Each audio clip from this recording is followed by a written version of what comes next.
Gururumuz filenin sultanları yine şampiyon oldu. Real Madrid'in önümüzdeki sezon muhtemel ilk 11'i. Real Madrid'de hangi oyuncu sakatlandı? Ve sakatlanan oyuncu kaç hafta sahalardan uzak kalacak? Ve bunun dışında Real Madrid'in transfer listesinde olan Rodri ameliyat oluyor. Vinicius Junior'la bugün anlaşılmazsa oyuncu Premier Lig'e gidiyor. Arda Güler sosyal medyada hangi transfer haberlerini beğendi?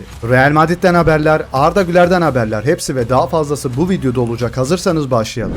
Hepinize merhabalar dostlar, hoş geldiniz. Gururlarımızla başlayalım. Filenin sultanları bizim kızlar. Şampiyon oldular ve turnuvanın MVP'si de Vargas seçildi. Gerçekten şu villaları bizim kızlara verin. Bizim çocuklar çünkü hak etmiyor. Dün gece açtığım yayından bazı haberler benzer olabilir arkadaşlar. Çünkü bazı dostlarımız yayını uzun olduğu için izlemiyorlar. Onlar için de özet niteliğinde onlara da aynı haberleri sunuyoruz. Farklı haberler de var bu videonun içerisinde. Ve bu videoya geçmeden önce bir tane like atıp 1000 like yaparsanız çok mutlu olurum dostlar. Ve 12.000 abone olduk. Abone olup bildirim zilini açarsan 15.000 aboneye hızlı bir şekilde ilerleyebiliriz. Real Madrid'in 2026-27 sezonundaki muhtemel kadrosunu yapmış bir sayfa. Mbappe, Vinicius Junior ayrılmazsa tabii ki de Diomande, Rodri, Arda, Bellingham orta saha üçlüsü, Valverde, Tchouaméni yok mesela. Cucurella, Rüdiger, Konate, Dumfries, kalede de Courtois. Bu ilk 11 bu şekilde arkadaşlar. Bir de benim yaptığım ilk 11'e bakalım. Evet, benim yaptığım ilk 11'de ona benziyor biraz ama bazı oyuncuların yeri değişik. Vini giderse eğer bence tek forvete dönecektir Real Madrid. Çünkü elinde forvet yok. Gonzalo Garcia da ayrılacak. Vini, Mbappe, Diomande, Bellingham solda bende, Arda Güler tam 10 numara pozisyonunda oynuyor. Rodri de sağda gelirse eğer. Çünkü oyuncu ameliyat da oluyor. Bence Rodri transferi olmayacak gibi gözüküyor. Sürpriz olabilir. Bunu hiçbir yerden duymadım. Ben anlık söylüyorum. Aynı şekilde sağ bek ve sol beklerimiz benziyor. Ben buraya kesinlikle Bastoni'nin geleceğini düşünüyorum. Ve yanına da Rüdiger'i koydum ama Rüdiger'in yerine de kesinlikle bir transfer daha yapılması gerekiyor. Ama Bastoni transferi neden olmayabilir? Bir oyuncu takımdan ayrılmak istemiyor, onu da birazdan söyleyeceğiz. Kalecimiz de aynı. Benim kadrom bu şekilde arkadaşlar. Kadroma 10 üzerinden kaç puan veriyorsun? Real Madrid'in transfer penceresi henüz bitmedi. Yeni transferler olacak arkadaşlar. Gazetelerden çıkan haberler bunlar. Ağustos'un özellikle ilk 2 haftası kesinlikle bir sürü transferlerle geçecek ama Real Madrid'den oyuncular ayrılmak istemiyor. O oyuncuların gitmesi lazım ki yenilerinin gelmesi lazım, yoksa Real Madrid oyuncu alamıyor. Bu kuralı unutmayın. Real Madrid oyuncu satmadan, oyuncu göndermeden oyuncu alamayacak. Gonzalo Garcia önümüzdeki günlerde Real Madrid'den ayrılacak ve Real Madrid'in arkadaşlar geleneksel bir 9 numara forvet santrfor oyuncusu yok. Oraya böyle bir transfer yapmaları gerekiyor. Joselu da şu an boşta arkadaşlar. Real Madrid'in eski forveti. Bu kadroda oynayacak kalitesi var mı bilmiyorum ama adam Şampiyonlar Ligi'ni de almıştı. Evet, ameliyat olan oyuncu Rodri. Real Madrid ile bağlantılı. Yarın Madrid'deki bir klinikte ameliyat olacak. Real Madrid'in kliniğinde ameliyat olacak. Oyuncu zaten sürekli sakatlanan bir oyuncu ve ameliyatla gelecek ve 100 milyon euro istiyorlar oyuncuya. Thiago Pitarch arkadaşlar sakatlanmış. Real Madrid'in ilk antrenmanında diz sakatlığı geçirdi. Diz sakatlığı çok kötü biliyorsunuz. Kenan Yıldız da keza bu sakatlıktan dolayı çok çekti. Belki bu sakatlık olmasaydı Vinicius Junior gittiği zaman Kenan Yıldız bu takıma gelebilirdi. Yemin ediyorum gelebilirdi. Ama o da onun kaderi arkadaşlar, olmadı. Eylül ayının başına kadar sahalardan uzak kalması bekleniliyor arkadaşlar. Pitarch sakatlandı. 6 hafta boyunca sahalardan uzak kalacak. Tamam. Sakatlık sıkıntı arkadaşlar. Kimseye vermesin ya. Bazılarına versin ama. TikTok'ta paylaştığı bir videoda da arkadaşlar sakatlanan dizini göstermiş. Burada görüyorsunuz dizinde bir aparat var. Şimdi buradan itibaren Real Madrid'e kim neden gitmiyor? Kimler gitmek istiyor? Kimlere alınacak? Onları sıra sıra söyleyeceğim size.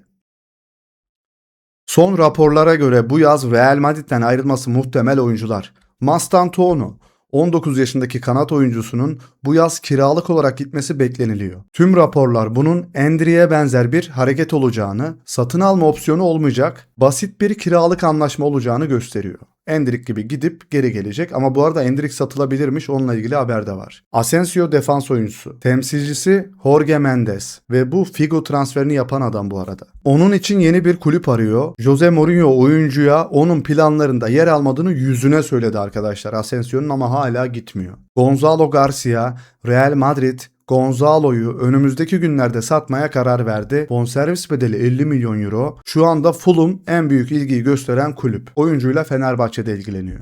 Camavinga Mourinho oyuncuya süre almasının zor olduğunu söyledi. Onun da yüzüne söyledi bu arada. Şimdi Real Madrid olası bir transfer destinasyonu arıyor. Ancak şu anda oyuncu hala ayrılmak istemediğini söylüyor. Yani arkadaşlar şu iki oyuncu ısrarla diretiyor, ayrılmak istemiyorlar. Kamavinga'yı çok severim. Arda Güler'e olan dostluğundan dolayı çok severim ama olmuyor ya. İşte bu yüzden de Bastoni gelemeyebilir dostlar. Real Madrid Asensio ayrılmadıkça bir stoperle sözleşme imzalayamayacak. O hala kalmak istiyor. Batırıyorlar işte kulübü böyle. Kamavinga'ya kulüp transfer olması için seçenekler arıyor. Şu anda Fransız oyuncu da gitmek istemiyor. Kimse gitmek istemiyor. Ve Brahim Diaz da gitmek istemiyor arkadaşlar. Oyuncuyla yine Galatasaray, Fenerbahçe ilgileniyor ve birçok takım ilgileniyor oyuncuyla. Ama burada kalıp Mourinho ile tanışıp antrenmanlarına katılıp onu etkilemek istiyor.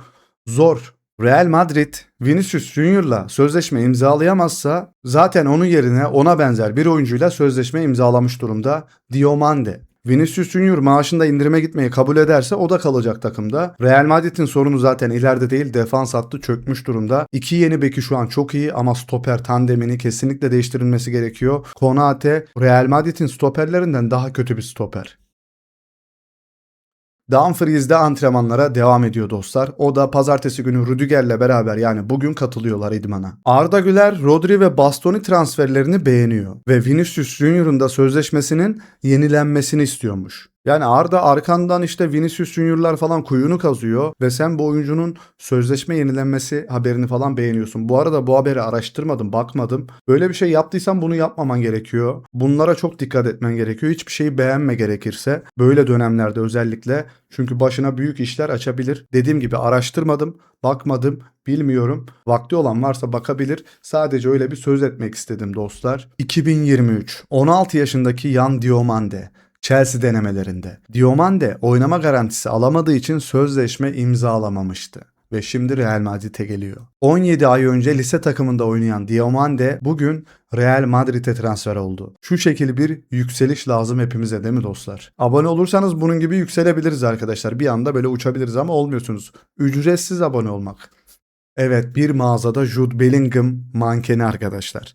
Formayı giydirmişler mankene. Bellingham'ın gol sevincini yaptırmışlar. Hani Arda Güler sevinci? Yaptırmazlar. Yaptırmazlar babam. Evet, Vini çalışıyor arkadaşlar. Vini çalışmaya devam ediyor ama kim için, neresi için çalışıyor onu göreceğiz bugün. Bu arada Vini'yi isteyen tek kulüp Arsenal. Onların da bayağı büyük bir hayali var. Forvet'e Alvarez istiyorlar. Sol kanat forvete Vinicius'u istiyorlar.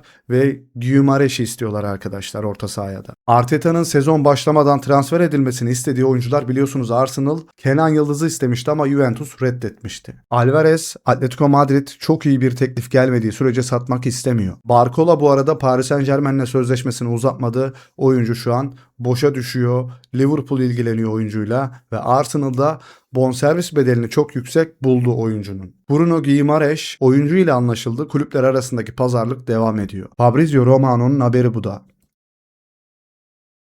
Evet, günün sorusunu sorayım. Bu saçıyla tanınan oyuncuyu biliyor musunuz, hatırlıyor musunuz? Nerede o eski futbol gurmeleri yorumlar kısmında bir görelim. Evet dostlar, bir videonun daha sonuna geldik. Yeni sezonu ben de oldukça merak ediyorum. Zaten salı günü Leganes'te bir hazırlık maçı var, onu da izleriz. Biraz yavaş yavaş Mourinho'nun oyun hakkındaki, kadro hakkındaki olaylarını görmüş oluruz. Yani ne oynatacak, nasıl bir sistem olacak bunların hepsini yavaş yavaş görmüş olacağız. Videomuz burada sona erdi. Eğer video hoşunuza gittiyse like attıktan sonra lütfen hype haklarınızı kullanmayı unutmayın. Kanalımıza abone olduktan sonra bildirim zilini açarsan canlı yayınları da sizleri bekliyorum. Ve bu arada Süper Lig'le ilgili Türk takımları ile ilgili haberler yapıyorum. O kanalımın linkini de video sonuna bırakırım ve yorumlar kısmına sabitlerim. Lütfen o kanala da abone olursanız çok mutlu olurum. Sonraki videolarda görüşmek üzere. Kendine çok iyi bak. Hoşça kal. Bay bay.